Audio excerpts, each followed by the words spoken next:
Melabur mana satu ni? Kau kenapa ni? Gigil sejuk ke? Oh tak, aku nak melabur tapi apa? Bukan kau dah pergi banyak kelas ke? Memanglah, tapi aku tak tahu nak melabur saham apa. Aku tak faham. Lah, kau tak faham ke? Tak apa. Jom kita tengok sama-sama. Berpuluh kelas pergi pun masih takut nak mula melabur?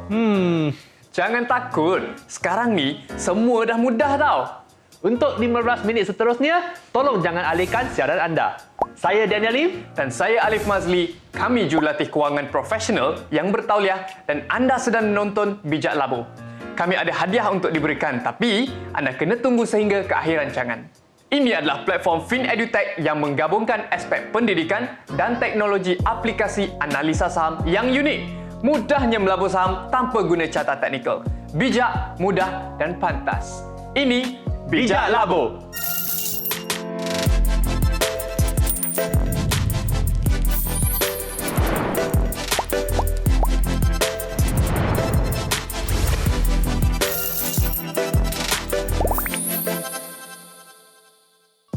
Alif, diam tak diam, kita dah masuk ke minggu ketiga untuk Bijak Labur.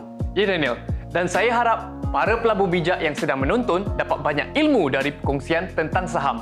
Untuk episod kali ini, kami nak berkongsi dengan anda bagaimana caranya untuk memulakan pelaburan saham. Adakah anda sedar betapa besarnya impak daripada krisis COVID-19 yang telah melanda dunia sejak 2019 sehingga sekarang?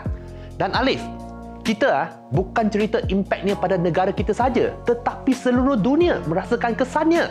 Berjuta kematian dicatatkan seluruh dunia. Begitu juga dengan peratusan kehilangan kerja terus meningkat setiap hari. Ya Daniel, siapa sangka pandemik ini telah mengubah lanskap dunia perniagaan bukan saja di Malaysia tapi satu dunia yang terkesan. Ini menyebabkan banyak syarikat beralih ke model perniagaan digital dengan lebih cepat. Ya, memang betul pun. Dan saya menjangkakan sebahagian besar perubahan ini akan bertahan lama dan syarikat-syarikat sudah membuat pelaburan seperti itu. Cuma mereka perlulah memastikan ia bertahan. Sebenarnya, waktu sekarang ni lebih banyak aliran dana-dana masuk untuk inisiatif teknologi digital yang semakin meningkat. Dan Alif, kalau kita lihat juga sekarang ini, sektor perkhidmatan digital dan IT memerlukan perhatian yang lebih serius kerana orang ramai sudah selesa untuk berbelanja secara dalam online. Ya, betul. Dan sebagai seorang pelabur, kita perlulah bersikap oportunis, perlu bijak dan pangkas untuk mengambil peluang lagi-lagi dalam keadaan sekarang ni.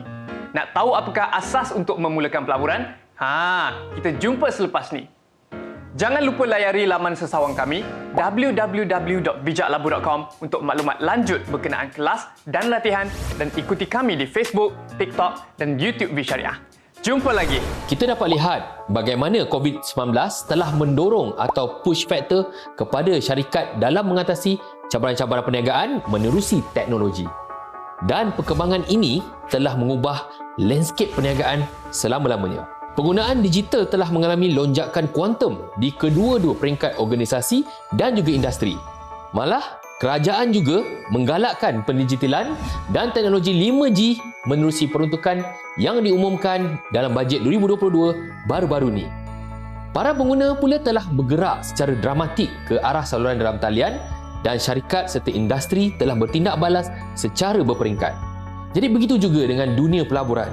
Dengan wujudnya teknologi kecerdasan buatan ataupun AI, kini pelabur saham dapat ketahui data terperinci mengenai faktor potensi risiko laporan kewangan sesebuah syarikat dengan begitu mudah dan pantas.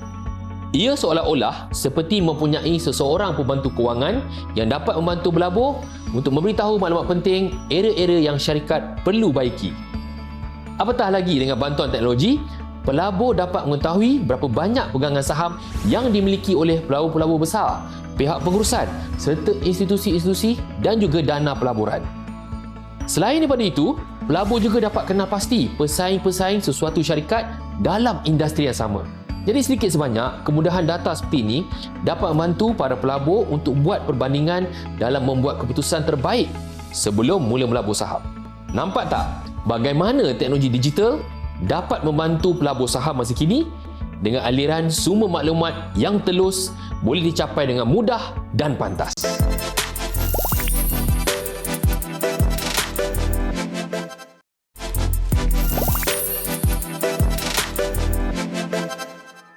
Setiap syarikat dia mempunyai status kewangan yang berbeza berdasarkan model perniagaan mereka. Tetapi yang pasti, syarikat yang menjaga keadaan kewangan mereka berpotensi untuk pergi lebih jauh serta dapat menyelahkan kemapanan syarikat untuk tempoh yang lebih lama. Inilah ciri-ciri kewangan yang sepatutnya pelabur tekankan.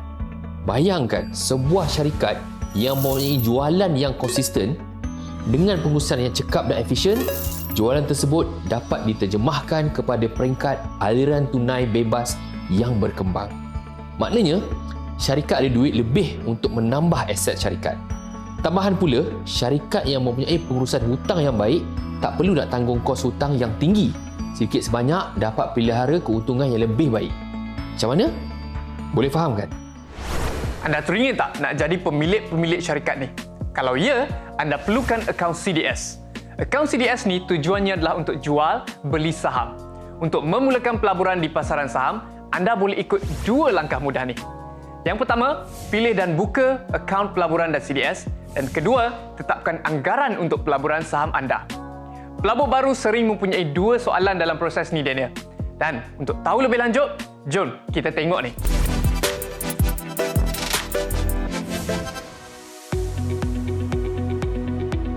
Ini soalan yang simple, tapi sebenarnya agak sukar untuk memberi jawapan yang tepat. Okey, sebagai permulaan, tidak ada penanda ukur untuk menentukan modal minimum yang diperlukan. Bermula ikut kemampuan kita. Jadi pelabur seharusnya melakukan perancangan rapi untuk menyediakan modal yang mencukupi untuk mencapai sasaran pulangan masing-masing. Juga saya ingin ingatkan pelabur semua, pelabur juga digalakkan untuk mempelbagaikan portfolio pelaburan mereka agar dapat mengurangkan jenis-jenis risiko termasuk risiko pasaran. Sebelum pelabur baru memilih antara akaun tunai atau margin, seharusnya kita memahami fungsi dan perincian kedua-dua jenis akaun tersebut. Untuk mula melabur, kita perlu ada CDS account dan juga trading account atau akaun dagangan dengan mana-mana broker. Okay. Boleh buka dengan mana-mana broker termasuklah CGS CIMB, dan proses ini boleh dilakukan secara online dan amat mudah. Untuk akaun tunai, semua transaksi beli saham perlu dibuat menggunakan baki tunai yang ada di dalam akaun. Pelabur boleh depositkan wang tunai ke dalam akaun dagangan atau menjual saham yang ada di dalam akaun untuk tujuan membuat penjelasan beli saham tersebut. Berbeza dengan akaun margin, di mana akaun margin membenarkan pelabur untuk membuat pinjaman berdasarkan nilai cagaran yang disediakan untuk tujuan membeli saham. Jadi pelabur juga harus sentiasa mengekalkan nisbah margin yang ditentukan sebelum diberi notis panggilan margin. Ini bahaya, di mana deposit tunai atau security perlu dibuat untuk mengekalkan nisbah margin yang sihat. Jadi ini mungkin lebih sesuai untuk pelabur yang sudah berpengalaman.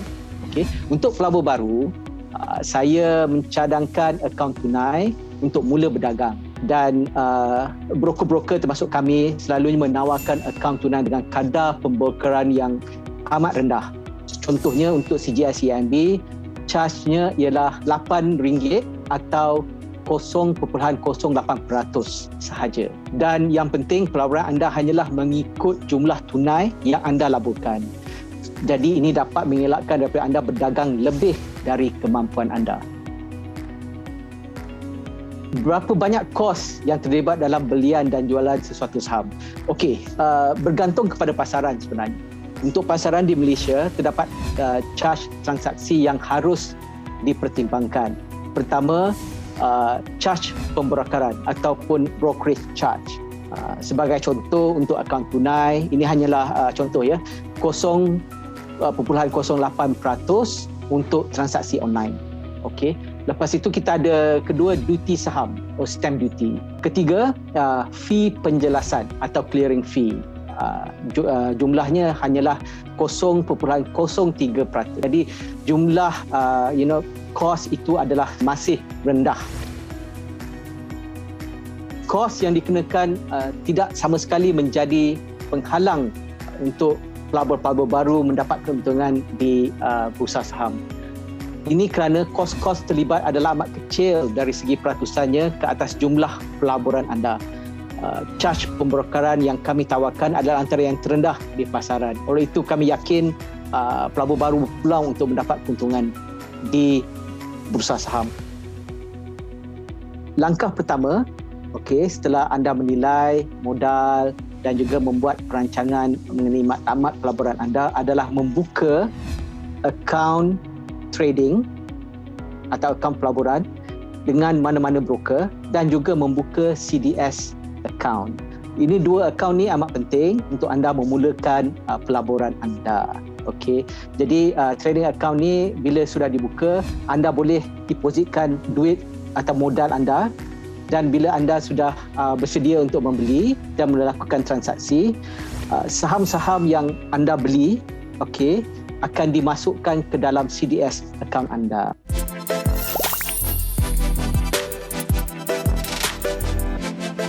So, mudah saja kan?